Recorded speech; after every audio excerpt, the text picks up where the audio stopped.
নারীর চোখের জলের হায় লাগে জানেন তো। যে মানুষটাকে আপনি ধীরে ধীরে ভাঙতে ভাঙতে চুরমার করে দিয়েছেন, প্রতিটা মুহূর্তে তার চোখের জল আপনাকে স্পর্শ করবে।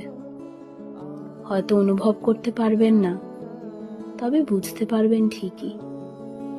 সে সময়টার চোখের জল আপনি হেসে উড়িয়ে দেবেন ঠিকই, তবে আপনার জন্য থাকা তার ভেতরকার স্নেহ কখন যে ঘৃণায় পরিণত হবে তা আপনি টেরও পাবেন না।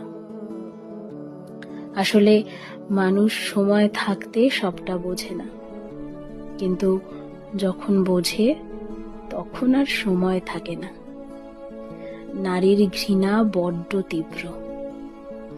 অনেক অবহেলা, আফসোস, আক্ষেপ সহ্য করার পর যখন নারীর চোখে জল আসে, তখন গোটা পৃথিবীও তার সামনে ক্ষুদ্র একটা প্রতিচ্ছবি হয়ে দাঁড়ায়। তারপর একটা সময় তার চোখের জল শুকিয়ে যায়, আর ঠিক তখন থেকেই শুরু হয় অপর দিকে থাকা মানুষটার অস্থিরতা। তবে একটা কথা মনে রাখবেন, যে নারীকে কাঁদিয়ে আপনি সফলতার দরজায় পৌঁছেছেন, সেই সফলতাই আপনাকে বঞ্চিত করবেই। তখন বুক ভাঙবে।